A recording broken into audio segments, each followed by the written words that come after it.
Good morning or good afternoon, everyone. My name is Andrew Kamali, and I'm the program manager for the capacity building grant for the Go Green initiative. And welcome to the From Data to Action, Improving Environmental Health and Sustainability in Schools webinar. Today, we will hear how 3 diverse school districts are using data, policy planning, and cross-department collaboration to improve environmental health and sustainability in their schools. We will then hear from our partners at the U.S. Environmental Protection Agency about the importance of indoor air quality, how these district experiences connect to a scalable resource and program model that can be adapted to school systems across the country, and the resources they have to support districts.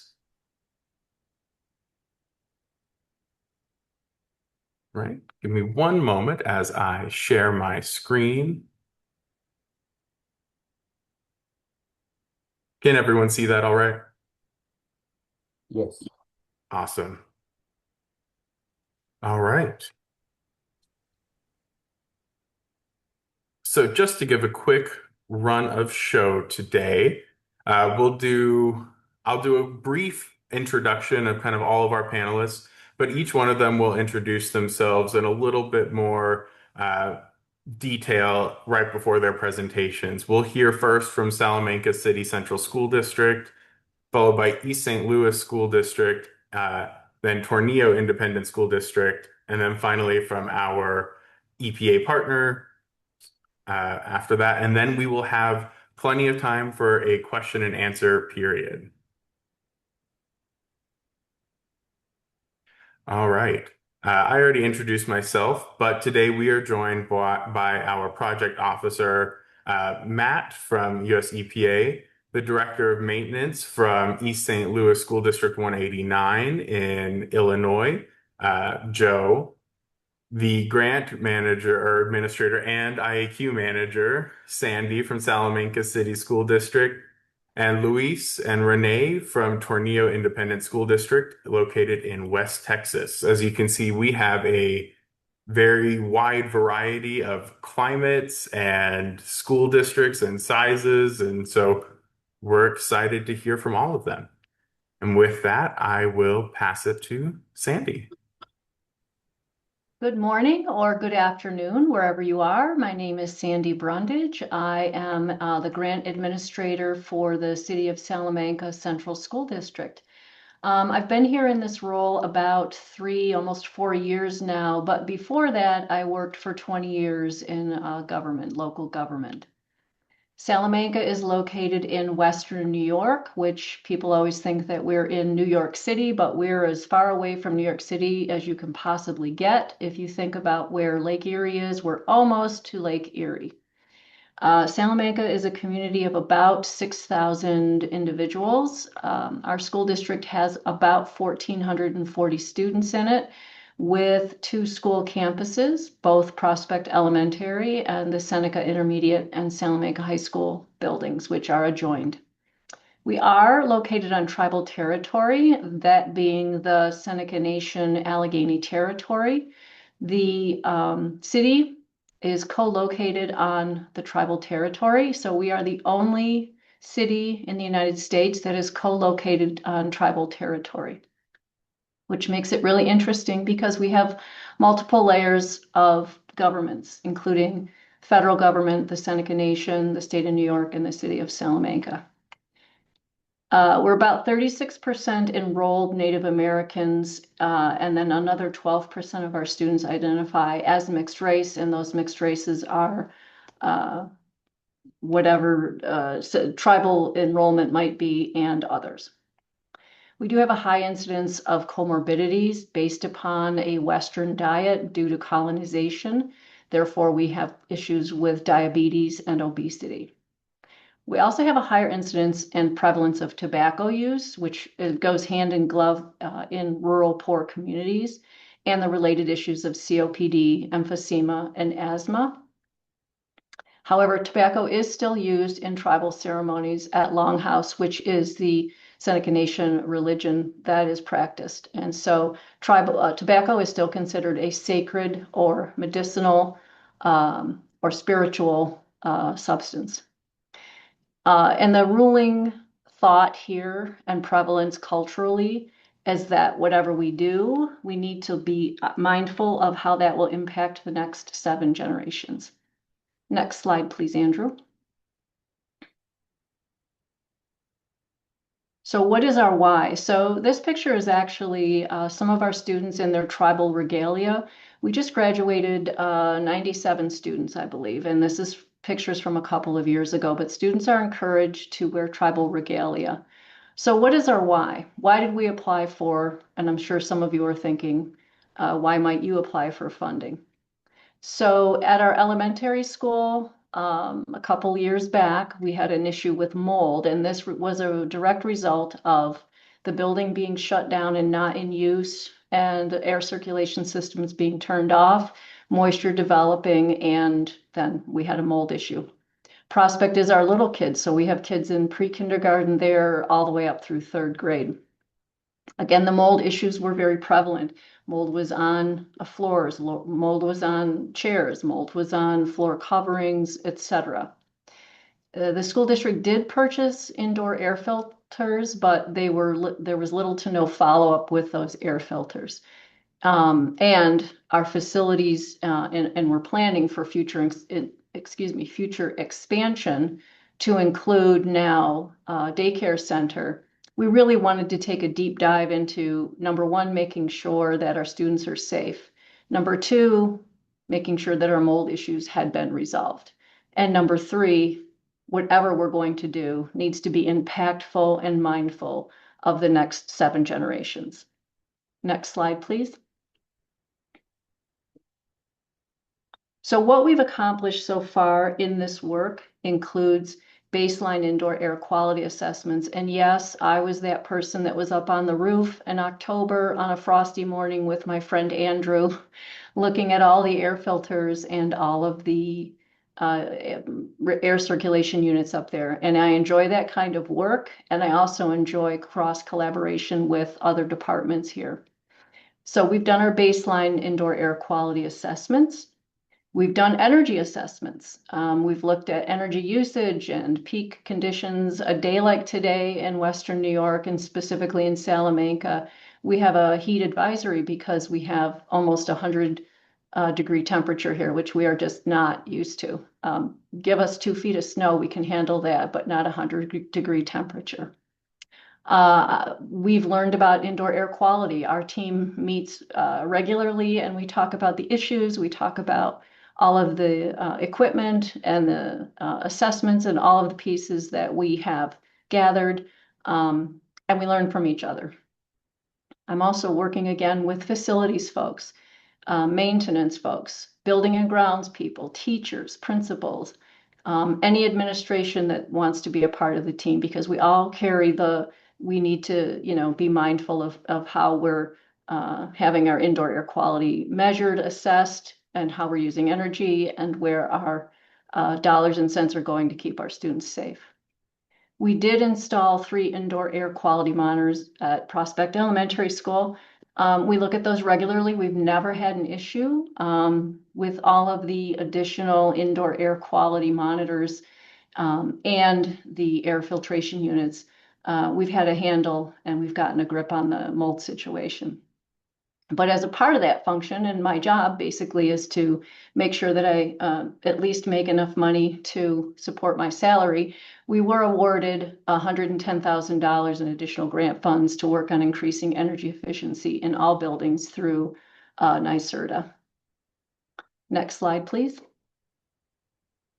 Lessons learned. So coming from 20 years of government and working with Department of Public Works and police department folks and fire department folks through the years, you get to know how everyone's job, kind of the ebb and flow of their day.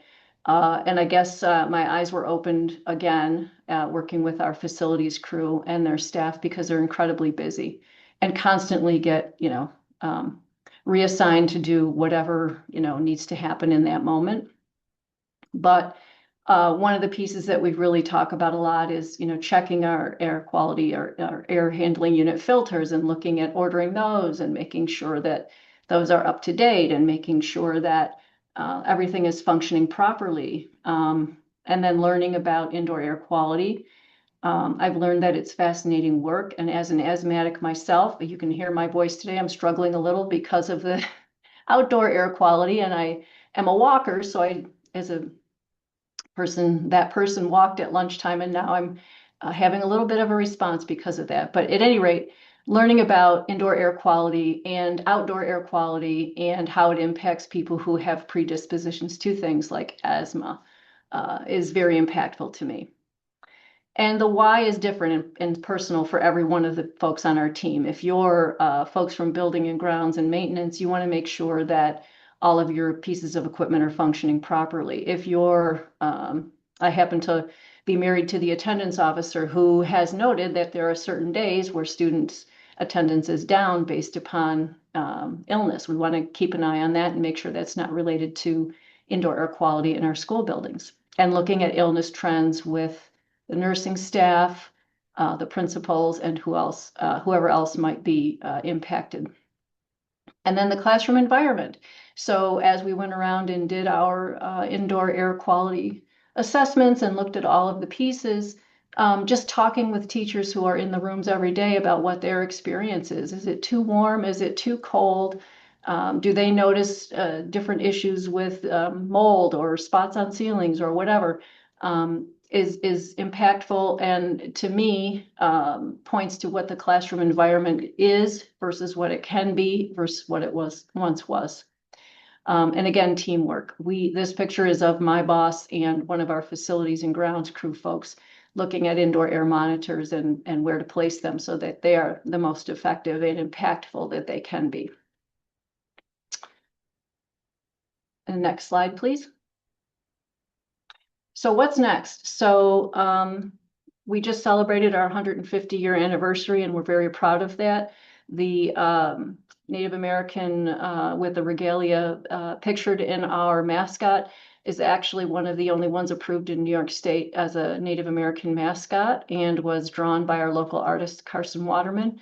We're proud of the fact that we are here, we are still here, and our school district is becoming the premier district in our area.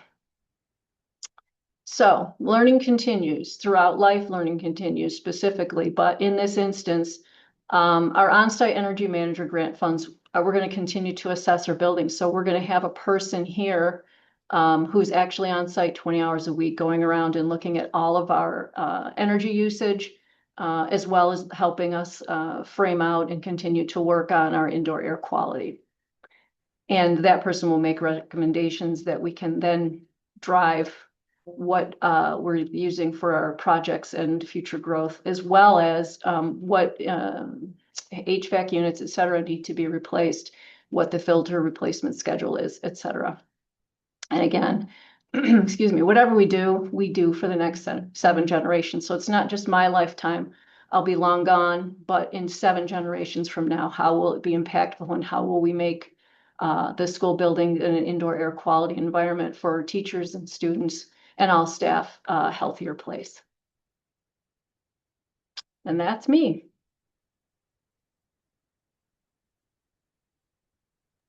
Thank you so much, Sandy. And now we'll shift over to Joe from East St. Louis. Good afternoon. I'm Joe Haskell. I'm the Director of Maintenance, Operations, and Risk Management for East St. Louis School District 189. A little bit about East St. Louis School District. We are a public school district, pre-K through 12 grade with approximately 4,500 students located on the Illinois side of the river from St. Louis, Missouri. We're in East St. Louis, Illinois. A little bit about the geographic footprint of this area. It's a historic industrial hub, gateway to the west. Along the Mississippi River Valley, there is a lot of transportation, which comes with all of those environmental impact items that come with transportation hubs. A lot of regional manufacturing, and again, it's a heavy freight and transit corridor. 99.5% of our students qualify for free or reduced lunch, and we have very high levels of pediatric asthma and respiratory challenges within the district. 90% of our district's budget is dependent on state and federal grants. As our EAV per pupil is 28,620 versus the state average of $332,911. You can do the next slide.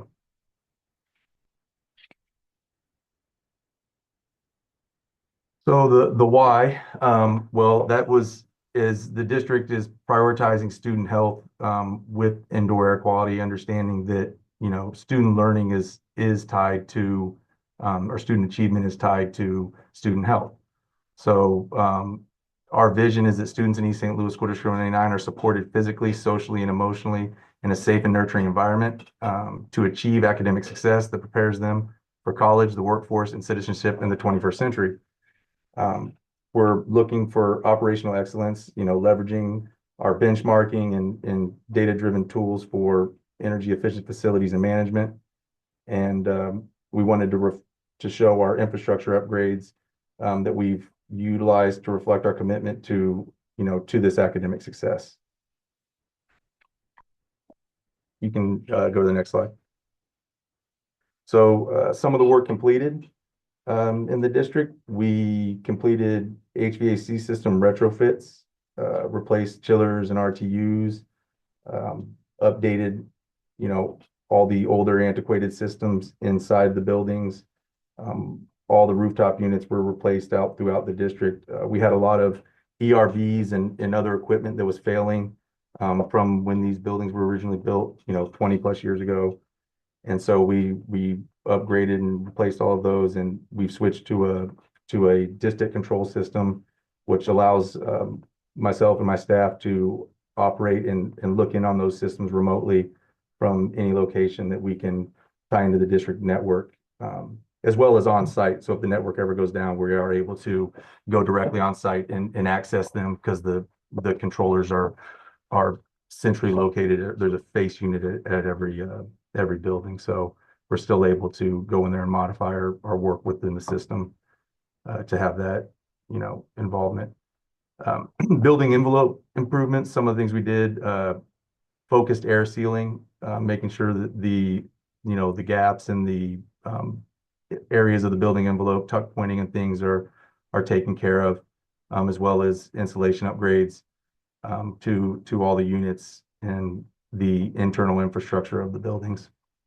We've completed LED lighting, transitioning from LED through all of our buildings.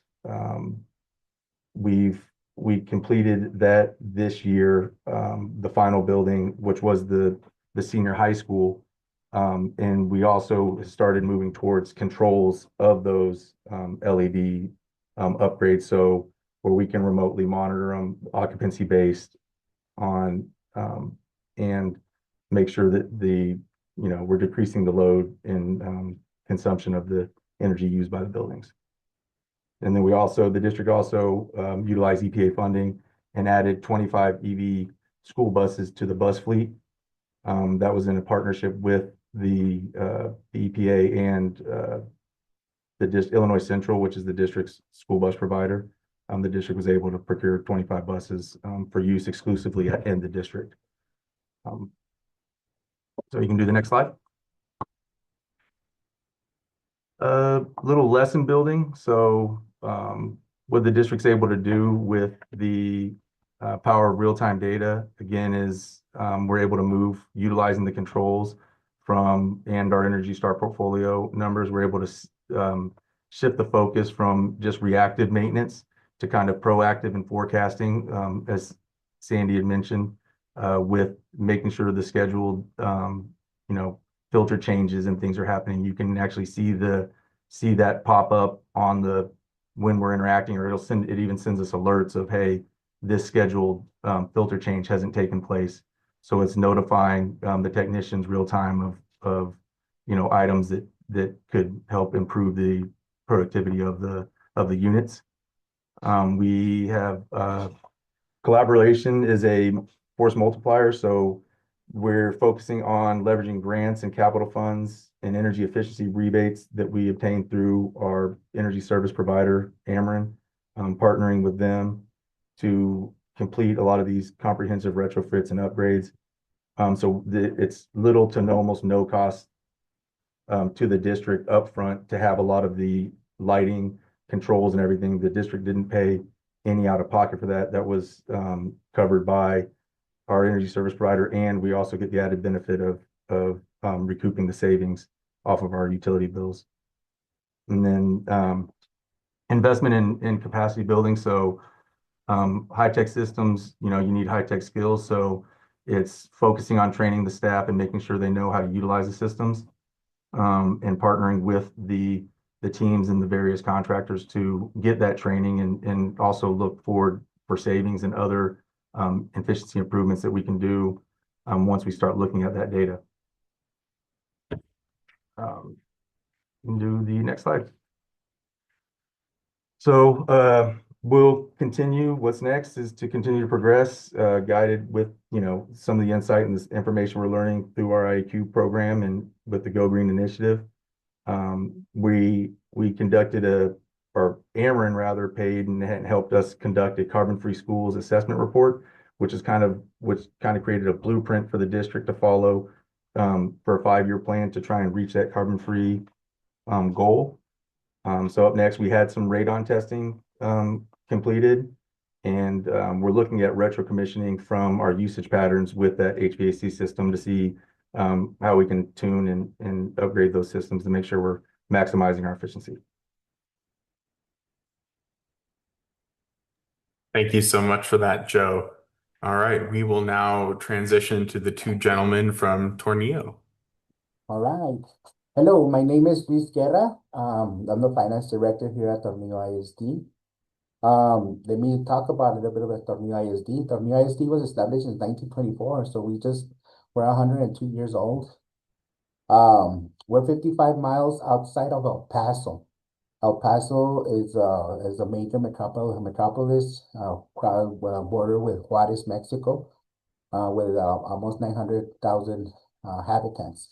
But then we're outside 55 miles where there's only 1,432 people here, and our population at the school level was 698, and we're projected 670 to come back. We're a community, a very small community, non-incorporated. The school is the hub of the community and the #1 employer. We serve 127 employees here, and we're also 91% economically disadvantaged, 62% emergent bilingual, and 100% all the students are eligible for a free lunch. We're 99% Hispanic based. We're 2 blocks away from Mexico. It's right across, and so we have a lot of the people students crossing over from Mexico here to get an education. Our economic that we're seeing is that we're in a border crossing also. There's a Tornillo port of entry, and that port of entry is expected to bring a lot of commerce here through this area. We've been seeing a lot of commercial buildings with 1 million square feet that are sitting empty right now, but they're getting built. We already have like 8 of them already being built, and there's more coming. So we are seeing in the next 5 to 10 years a big boom here in the community, but it doesn't necessarily mean that we're gonna have more students, but we'll see the economic boom. There's really no restaurants. We have a Family Dollar and a Dollar General and a gas station. That's about it that we have here in the community. Next slide. We have like every other district, we have ongoing challenges. We depend on our budget. ISD depends on state and local money. And the state of Texas has been increasing property values. So as property values go up, our state funding goes down. So, and with that, with decrease in enrollment that we've been seeing in the past 10 years, we're tight. We're very tight. I started here in Tornillo ISD almost 6 years ago, and one of the things that I noticed is that the people are willing and proactive, and we've been working on the aging. We have a lot of aging and outdated equipment and the buildings, and we've maintained them. Mr. Estrada has we've been working hard and investing money from fund balance to update equipment, update HVAC systems, update restrooms, paint walls, etc., to provide student platform where it does into education. So also we've been reducing workforce. When I started, we had 200 employees and we're right now at 127. So we've been decreasing, and through attrition, we've been reducing. So a lot of more of the work does not go away. It just gets piled up to another person. So we started getting leveraging and working, wearing many hats to just get things done. And also we've been challenged. We've been reducing budgets across the district and never touched instructional, but this is the first year that we did instructional and we had to rid 4 people, 4 teachers. So it's a sad moment, but we still gotta stay competitive and ongoing. Next slide. So we started with the indoor air quality, and we started late with Mr. Andrew Kamali. We accepted, and we started late November. And by the time we get the baseline and all the paperwork, we started actually working in January. And right now, as we already done the assessments, we've done the walkthroughs. Right now, we're working on the goals. And Mr. Estrada could explain how he chose the team. He's the one that chose the team, and he's our IIQ coordinator. Good afternoon. My name is René Estrada. I'm the Facilities and Transportation Director for Tornillo ISD. Like Mr. Guerra was saying, we're such a small district, we're such a small community that the thing is that we have to do basically everything. 1 minute you could be painting a wall, the next minute you could be unclogging a restroom, the next thing you could be doing is weed eating, blowing weeds. We're such a small district that we have to do multiple things. We're not where we have a different direction for electrical and carpentry. We have to do it all here.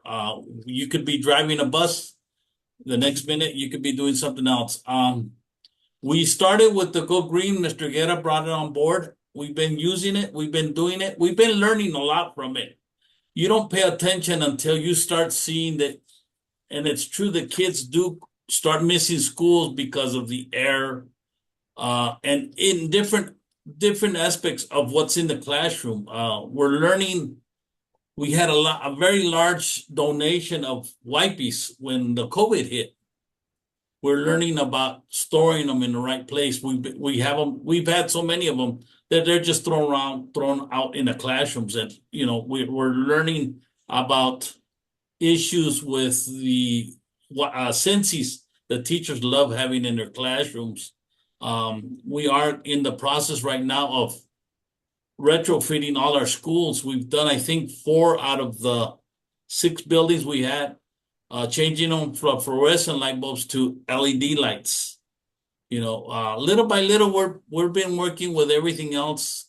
We're starting to document our filter changes and making understand what happens here in El Paso and in Tornillo is that we get major sandstorms. So instead of going every 3 months, we might end up having to go every month or every 2 months to replace our filters because they will get clogged. There is some sensors on the air filters, in the air units that will actually shut down our systems if they start getting too clogged or too dirty. So we're doing that. We had an issue, and like I said, you don't really pay attention to it. We think people are being untruthful about issues. We had one issue at one of our school libraries where the librarian was complaining about funny smells. I personally took my secretary in there, and I couldn't find any smells. I couldn't find any issues. We ended up finding out there was a hole in the roof where water was penetrating between the roof and the walls, and water was going in there.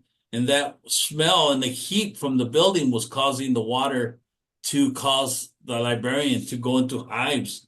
So, with the sensors that we're getting, we're starting to realize there is issues where we need to address it. We do need to address certain complaints or concerns and those are the things that it's helping us out. We're new, like Mr. Guerra says, we're new with the IAQ, so we're starting to learn, what we need to do. If we have a complaint, what we need to do about the complaint, and then find out what the issues and what the problems are. We do, like I said, on the buses, we've looked into buying the electric buses for us. They don't work. I would say 80% of our trips are out of town for our athletics. And we do go to El Paso. El Paso is probably 30 miles, 30, 40 miles away from us. So if we're going to go into El Paso, we're at least going to do 100 miles back and forth. So the electric buses for us really don't work. So we've been staying with regular diesel. We have a few that are propane that were given to us, I think, with a grant before I started. And those are good for here for us. But I mean, for us to use them out of town, it's hard because we have to figure out where we're going to stop and put, propane, or where we're going to stop and charge up an electric bus. So we're basically staying with diesel for us. Most of our routes here in Tornillo are 5-mile routes for school to home and home to school. They're not very big. Most of our routes are just 5 miles. What else? So the RAQ team is composed of the director, he's the coordinator, Mr. Estrada, his secretary. I included our payroll specialist because she's very, very structured and oriented, where she keeps us going, and she's very deadline oriented. So she's very on top of it, and she has us going. Our finance coordinator, she knows about strategies on energy, and she's pulling out all that information. And then myself, and I oversee all of that happening. And we made a good team. We have gone out, for example, with a finance team and business office people. When do they have the time to do walkthroughs and go into a closets and go up the roofs?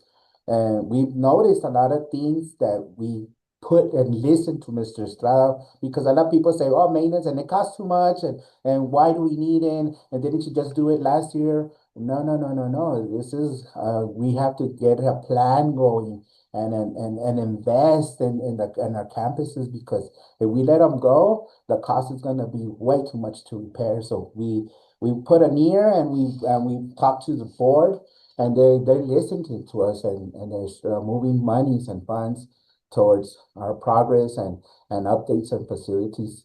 And now with this program, they're like, wow, what's next, and what are we hearing? And they're very intuitive, and they're waiting for our new goals and policies. So what are we going to enact? So we're in that process right now. So we have to 8:31 to finish. So we are almost 70% complete. And we've been setting our meetings on Saturdays and talking about it and putting everything on the table. What does the data show us? What does the Energy Stars data show us? What are the monitors? What are the complaints? How are we getting the complaints? How are we dealing with them? So we have a good team going, and hopefully we'll have those goals already. And also we were thinking outside the box. Okay, let's provide a competition to reduce energy. Because electricity here in El Paso is going up, and they're building 2 data centers, and they're talking about water consumption and electricity use, and everybody's gonna have to pay the bill. So we gotta reduce our costs and leave that carbon footprint.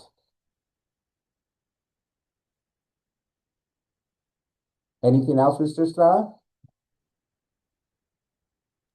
No, sir. So the lessons learned, so while conducting our baseline, I noticed that the facilities were very, very well maintained. We walked into every electrical room, every boiler room, and I was expecting to see a lot of junk, and we didn't. So again, kudos to Mr. Estrada.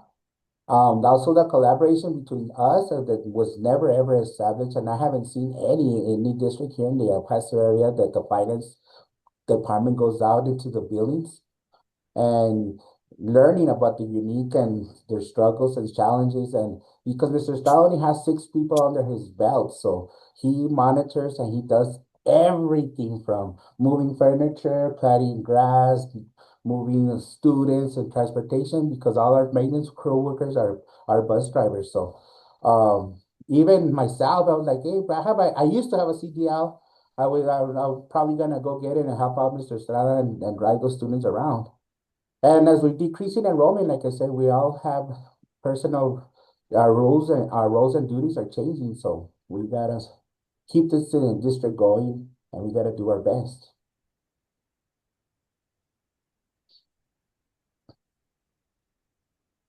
And that's about it. That's all we have. Yeah, thank you so much, gentlemen, for sharing that. And now we will transition to our EPA partners, and I'll pass it over to you, Matt. Great. Thank you so much, Andrew, and thank you for inviting me to speak today. It's always a pleasure to be able to share the stage or share a webinar with school district folks like you see represented here who are just doing amazing work. And despite limited resources and all the other challenges that your districts are facing, that you have taken the time to make this a priority for your district. So it's just always a pleasure to be in the same space as leaders like this. Really quickly, as Andrew mentioned, my name is Matt Hiester. I'm with EPA. I'm in the Office of Air and Radiation. I serve as the project officer for our grant with the Go Green Initiative, and also am the co-leader of EPA's asthma team, and I'm a member of our schools branch. So this is really great, important work that we're here to discuss today. And I did want to just say, acknowledge the work that Go Green and their partner, the National School Board Association, are doing in partnership on IAQ and energy efficiency management in schools. As you'll see on the next few slides I'm going to go through, we know these are critical issues facing our nation's schools.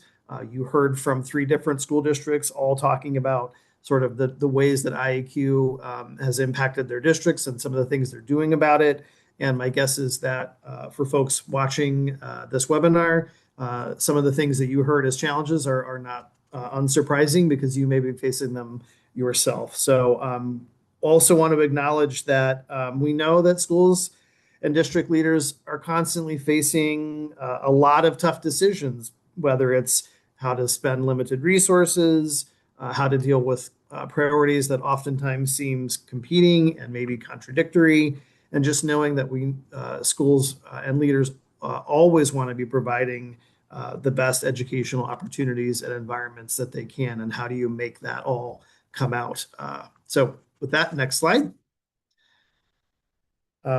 So why IAQ? I think you kind of heard our speakers already allude to that, but is that really a thing? Why should the districts care about this? Is this really something that should be a priority? Those are questions school district leaders face all the time. As you can see from the slide, EPA and our Science Advisory Board consider poor indoor quality to be one of the top 5 environmental threats to public health. And if you think about it, it makes sense. We spend upwards of 90% of our time indoors, and indoor pollutant concentrations can be several times higher than what you see outdoors. School buildings are unique in that they house large numbers of children, obviously, but also large numbers of adults. We know that children are more susceptible than adults to the effects of pollutants as they breathe proportionally more air as they are growing. We also know that staff in school districts tend to work in the same buildings year after year. So there could be long-term exposures if there are pollutants in those buildings. In a nutshell, we know that how we build, operate, and maintain school facilities has a direct impact on student health and performance. You heard, I think, each of the speakers touch on that, how they notice trends in absenteeism, and they are able to know if there's an issue going on. They are seeing the impacts of that on student attendance. And I did want to focus on one word that came up a few times with our speakers, and that is prevention or preventive. It is a lot easier and less costly to identify and fix issues early than when they reach a crisis or an emergency situation where the options for dealing with it may become much more limited and most likely more expensive. As you heard from them, and as you're going to hear from me, having a proactive IEQ and energy efficiency management plan in place in your district is really a way to save both time, money, and ensure that those students are in those seats every day. Next slide. Okay. So a couple things, just stats to throw out. One is that, most recent data does indicate that the average school in the US is roughly 50 years old. So we have an aging facilities infrastructure, and that obviously comes with its own set of challenges related to environmental conditions in those buildings. 50% of schools report complaints related to indoor air quality. So a lot of complaints coming in related to conditions in the building. About 10 years ago, so not super recently, but about 10 years ago, there was a study done nationally that about 52% of school districts that responded reported that they didn't have any kind of IAQ management program in place. So you're seeing 3 districts here that have taken the step to put in place a program, but a lot of school districts don't have such programs in place. It's not surprising to the people in this webinar, some of these stats. That's why EPA is committed to promoting safe and healthy indoor environments in schools, to ensure that whatever conditions you see in your school district, whether you're a district here on the webinar or you're listening to this after the fact, that you really have a plan in place to manage them. Next slide. So there are a lot of accumulated evidence over the years proving that the impact the physical environment has, particularly the indoor air quality, does have an impact on occupant health and cognitive function. You've heard some of the speakers allude to that today. There is research and evidence that provides, really hopefully the motivation that decision makers need to invest in a comprehensive indoor air quality management plans. And that a lot of it is common sense, right? If kids are not able to be in the building because something's affecting their health, maybe they have asthma and something in the building is exacerbating that asthma, they're not able to attend school. Well, there's real implications for that, both in terms of that student's academic performance, but also if your school funding is based on attendance and are students in the seats. If a student is chronically absent, that affects your ability to fully fund that student's position. So there are real world implications for why to address this issue. Next slide. So I'm not going to go through all of these data points here because it's a lot of them, but just a couple things. Actually, I think I already highlighted these, so I'm going to skip this and go to the next slide. I think my slides were out of order, which was my fault. So you've heard the districts represented here today talk about they are putting in place IAQ management plans or IAQ management programs, and that they're comprehensive, that they are really designed to be preventive. They're really designed to take a look at the building from how if there's mechanical ventilation, how is that operating? How is it maintained? Are there preventive maintenance plans in place? How are things managed in terms of purchasing? What materials are you buying? How are they going into your school? All of these things have an impact on the indoor environment. And so we know that a well-designed IAQ management plan, which includes the things you see on the slide there, which are source control, ventilation, and filtration, that all of those in a comprehensive plan yield substantial benefits for schools, the employees, and the students. Using a plan can help reduce and avoid the expensive processes of investigating and mitigating suspected problems. An IAQ effective program can help students and districts address IAQ issues quickly and efficiently and create a healthy and learning environment for staff and for students. And so if you don't take anything else away from this webinar today, hopefully it's that sort of rolling the dice and hoping for the best isn't always the best approach, that you can put in place a plan. And you've heard from 3 different districts that all are in different parts of the country, different sizes, facing different realities in their communities, but yet able to put in place the structures they need to identify problems quickly and effectively, and hopefully in advance of them becoming, major issues. Next slide. I wanted to quickly touch on this. Not everybody that's listening to this webinar is a school district leader or perhaps a school board, but it is really important that whatever role that you fill, whether you're in a school district or you're someone in the community or you're an organization that's supporting the school in your community, to really think about the role that leadership plays, because as I'm sure the folks on the webinar would say, without buy-in from the highest levels of leadership in the district, it's really hard to get much traction to address this issue. So what is the role of leadership in managing the indoor environment? There's a lot of things. First is the board policy. And I think that each of the school districts have in place or in the process of putting in place a school board policy that says healthy indoor environments are a priority for our district. And it's such a priority, the school board is adopting a policy to say that and how that's going to work. Next would just be really keeping the building systems operating, having plans for preventive maintenance in mind as funding and capital planning processes continue, right?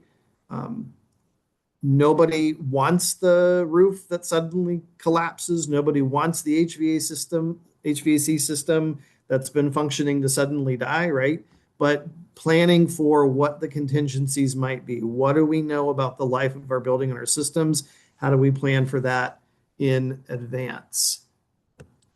All right, next would be asking questions if you're a district leader, or asking questions of your district leadership. Things like, what kinds of preventive maintenance procedures and practices do we have in place? What already exists? What can we build on? What are we starting with? What happens if an IQ issue is reported within the school district? For example, I heard somebody mention, the teacher noticed something in a classroom. Well, what do? Do they know who to report to? Do they know what is an issue, what's not an issue? Is there follow-up with them? How is that issue resolved? So just asking a lot of questions about, what does someone do if an issue arises? If you're a parent in the community and your child's coming home complaining about something in the building that's making them feel not well, is there a process for the parent to provide that information? Just what do we have in place for communications? What are the systems? What standard operating procedures? What policies do we already have in place related to ventilation, filtration, source control? Where might there be gaps? I think it was Mr. Estrada who mentioned that, they don't change their filters every 3 months, because if there's a dust storm or there's a situation happening in their environment, they may have to adapt. They may have to change it every month or every couple of months. But are there policies and things in place to help guide those decisions? And again, how are things communicated both to staff and to the broader community? Help ensure your district has plans in place for emergencies. This one is a big one. With the increase in wildfire activity that we're seeing, and it's not just isolated to the West anymore. We're seeing it in the South. We're seeing it in the states that are along the Canadian border. Smoke doesn't recognize borders. It goes where it needs to go. So with increased extreme moisture events, flooding, hurricanes, with extreme heat, we just a couple weeks ago had a heat dome over a large part of the eastern portion of the country. My understanding is that we have another one that's going to be even broader in the next couple of days. Does your school have in place procedures for addressing those kinds of emergencies? Because what's happening outside can infiltrate inside. And so having in place plans for addressing those emergency situations is really important. And then finally, just communicate. Again, what is already being done to address emergencies? What policies are in place? Does your community know about this? Does your community know what you're doing? A lot of times school districts would rather, they don't want to communicate about IAQ because they don't want to create sort of a frenzy. But if you're doing things proactively, you're addressing, we have a regular, yearly process where we're going through and we're assessing every school building. We're looking at conditions. We are being proactive let folks know that. Let them know that you're doing things in advance. That way, when an issue arises, it isn't a surprise. It isn't a crisis because your community knows that this is a process you're constantly in and they're a part of it. What are some successes that you've seen in your district? You have 3 examples right here of districts that are doing really amazing things. That's the kind of thing that you want to let your community know. Hey, we're doing this, and this is why we're doing it, and it's why we're important.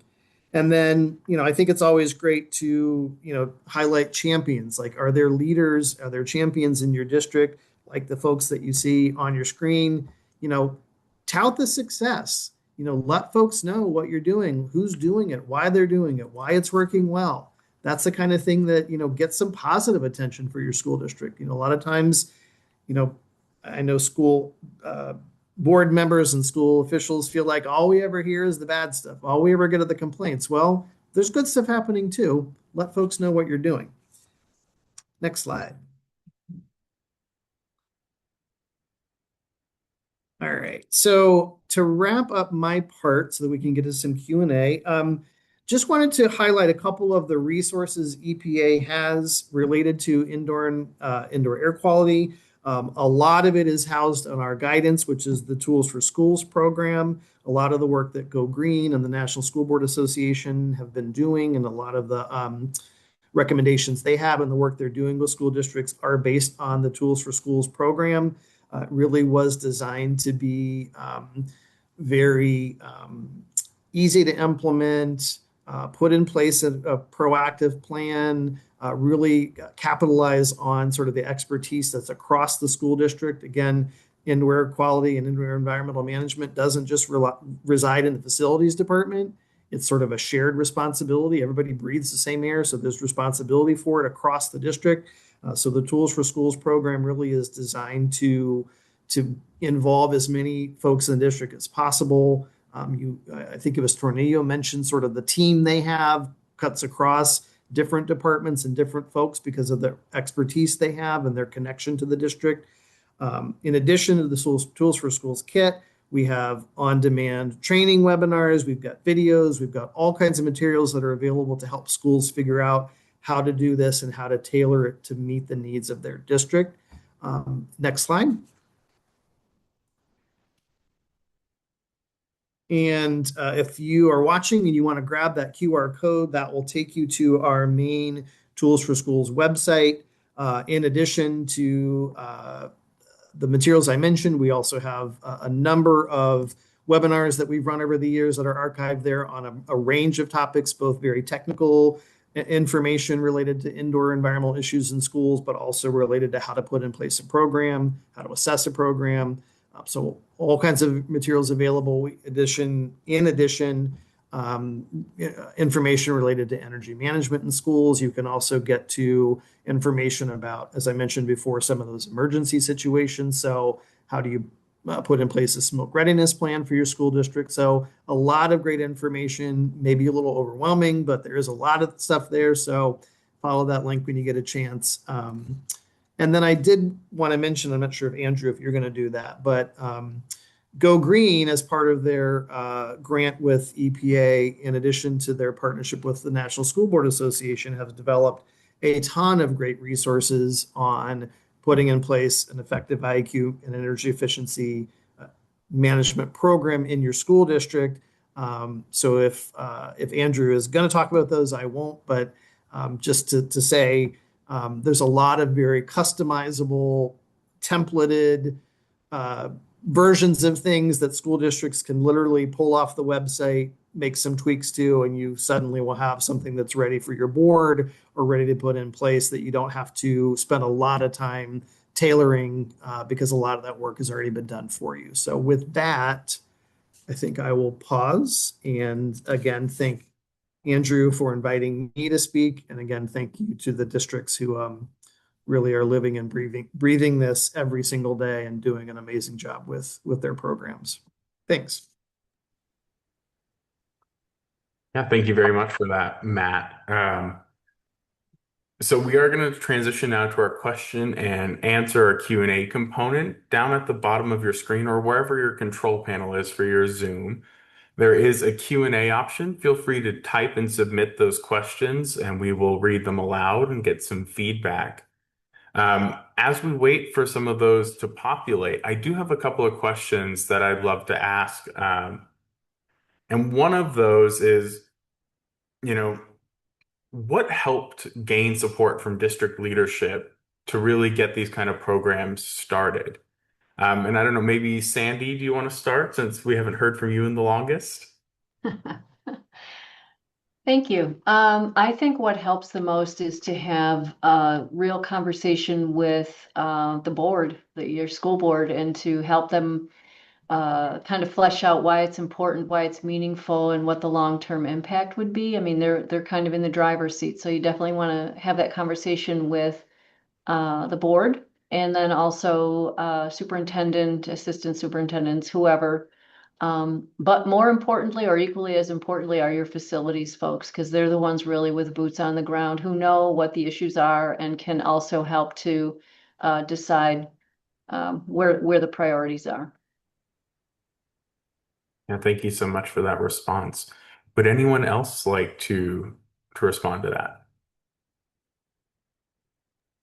I can add to that or just kind of reiterate what Sandy was saying, because coming from the maintenance and operation side, the buy-in of the superintendent and really the board is pivotal to moving kind of these processes forward, especially when you're trying to get it tied into funding. You really have to have a board that, understands and believes that the student achievement is tied to their health, that is a priority for the indoor air quality and the energy efficiency. Because once that's in place and you kind of have a policy that's guiding the district towards that, you can kind of see a lot more allocation of funds towards these items from the board. When grants come in, they'll get, maintenance is able to step up and kind of get some of those infrastructure related funds easier once the board and the superintendent are behind it. Awesome. Thank you for that, Joe. Luis or Renee, anything to add?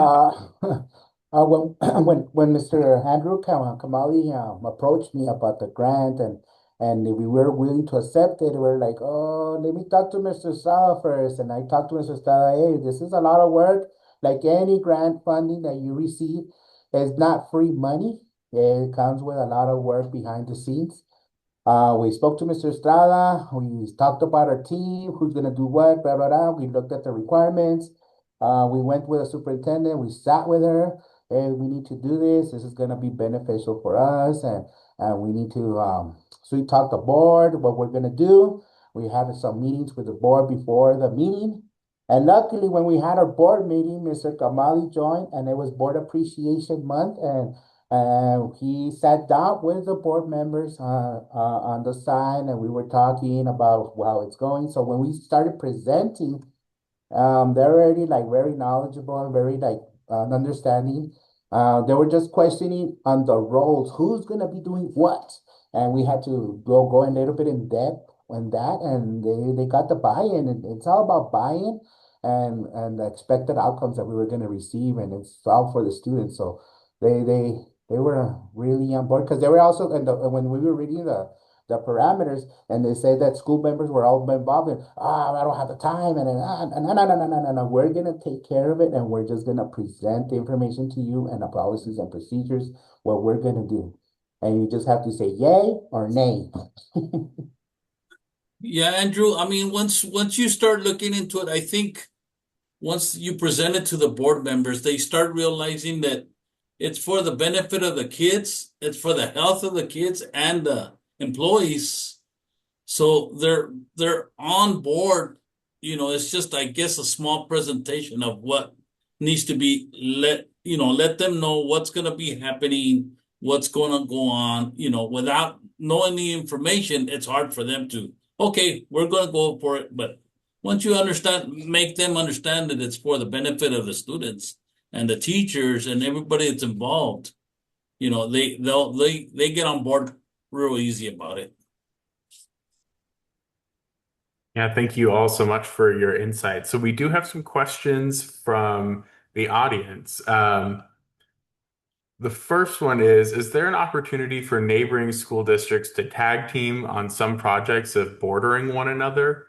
Um, I know some of you guys are pretty isolated, but it would be interesting to hear some feedback, and maybe Matt, you can also chime in on that one.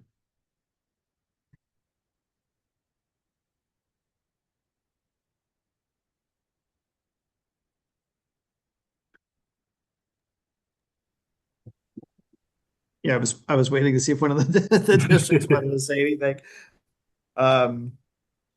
Yeah, I mean, I suppose that is possible. You know, and the school district folks, you know, you please correct me if I'm wrong. I would imagine it could be a little challenging just because you have your own, you know, governance structure, you have your own facilities, but if you are sharing resources, for example, I don't know if there's districts that are small enough that they may share facility staff across neighboring districts. That seems unlikely, but yeah, I would say probably the sharing might be more like lessons learned, or hey, we have a policy or we have a plan. Happy to share it with you. You could customize it or tweak it for your district. I mean, I could see sharing in that way, but it probably just depends kind of on the district to district, I would imagine. But happy if anybody that's in a district could speak to that. I can chime in with some thoughts on that. Like it would be, as you said, to me, it would be more of a information sharing or like, you know,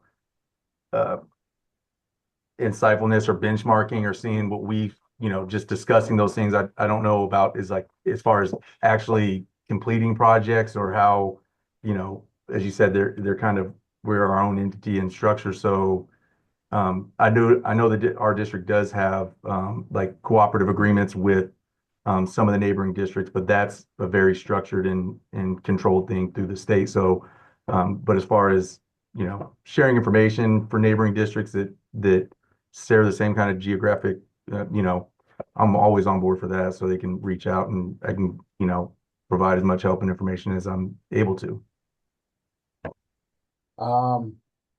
Here in El Paso area, other districts have a region center, and we have meetings once a month. Last month, I was fortunate enough to attend. My superintendent asked me to attend. And when we were there, we were discussing the districts and what's happening across the districts and what are we looking at. And that's when I opened up, you know what, this is what Tornillo is doing. And I informed them about this program that we participate in, and it created a lot of interest. Also, we were talking about a lot of the unfunded mandates that the state is imposing on us. We need to have that committee, that group of superintendents started asking, okay, what are you doing and what are you doing? And it opened up a lot of questions that our districts are not on top or not aware, because they see that the maintenance people are doing it and they're doing what they're doing, but they don't see the real impact. Like I started talking about just the LED transformation that we started investing. We started with one campus, and that campus we invested 20,000, but we got $25,000 cost savings that I reinvested in the next building and then the next building. So right now we're down 130,000 of electricity usage from year to year in the last 3 years that we've been implementing LEDs. And I told them that, and they're like, "Whoa! Imagine these other districts that are large, that are spending $1 million a month. Imagine the impact that could do just on LEDs." So, and also with the state, unfunded state mandates, right now we're dealing with our buses. Every school district here has old buses. And they asked to put a 3-point conversion system on and retrofitting those buses. And they only gave us $6,000. We got a quote. It's $90,000 to put 3-point seat belts on all the buses, and they only gave us $6,000. That's an unfunded mandate that we can't support, and we can't buy new ones. We don't have the money. The money's not there. So we started talking that we need to bring in state legislations and congressmen and talk about these problems that we're seeing. That these are we can continue operating the same with less money. Yeah. Thank you so much for sharing those responses. I agree, the resource sharing component is really important in discussing with your other local districts on how you guys can maybe work together to initiate some change or support around things. We have time for a couple more questions. So I think one that is probably interesting to a lot of folks is what are some simple first steps that can be done that don't require a huge financial investment as it pertains to indoor air quality? I can weigh in on that, and I think the no cost first steps are simple, and that is to have conversations, to begin to have the conversations with folks and develop the relationships with all of the folks who are invested in the health of the buildings and the staff and the students and the community overall. And invite in parents and student representatives, et cetera, to have that conversation. It really doesn't cost anything to begin to have that process developed and to engage in meaningful dialogue about making everybody's health better. Everybody benefits from that conversation. Yeah, thank you for sharing that. One thing I would add would be, and it's not cost free because it is time, but just, you know, doing a walkthrough assessment, of as much of your building as you can, if it's not every room, some representatives places, and just, get a sense of what's happening. And I think walkthroughs can be really effective, particularly it can be hard to do it during the school day, but if you can do it when a teacher or someone is present, just ask them. I think it kind of gets at what Sandy was saying, what are you noticing in your room? What issues are you seeing come up? Getting a real sense of what are the conditions that are kind of day to day. And a lot of times the solutions might be, this person's, not properly storing food in their classroom, and so they're having a pest problem. So maybe that's an easy thing where, some storage containers, or changes in sort of policies around food in the classroom, could be an easy fix. I can't remember if it was Tornillo, someone mentioned the use of like scented products or cleaning products. A lot of times, I was a teacher for 9 years. I know what parents brought to my classroom and gave me to use. Well, those may not be the most helpful for students that may be sensitive to chemical odors. And so having a policy on sort of only using district approved, products in the classroom that's not a big ticket item. You're more than likely providing them anyway, or if you aren't, at least providing the families with some guidance on products to use, to bring in or not. Or maybe if your schools have unit ventilators still, is that serving as sort of another bookshelf for the classroom teacher, and that's blocking off the fresh air and coming into the classroom. So a lot of times it's just finding these small things that are pretty easy to fix, and communicating the why. Why is blocking your ventilator, or why is closing the damper in your classroom? Why is that a problem? Why is that affecting the air quality in your classroom? Not a big ticket item, but something that could make a pretty big impact if addressed. So I think doing a walkthrough and just sort of talking to folks and figuring out what are the conditions that we're seeing. And yeah, my guess is if your ventilation system is nearing its life, its lifespan, you already know that, right? The big ticket items. Generally, it's those smaller things that doing a walkthrough, doing some education of your community and of your teachers and your staff. Those are the smaller things that often aren't big ticket items, but can sort of make a difference day to day. Yeah. Yeah, Andrew, I was gonna ask, just put my little part with what Mr. Matt was saying. You don't realize what you think is fine, but might be affecting a student in class. You think, oh, well, the senses are fine. It makes the room smell pretty and nice, but you don't understand if Billy or Tommy or Jill or somebody has an allergy to the smell.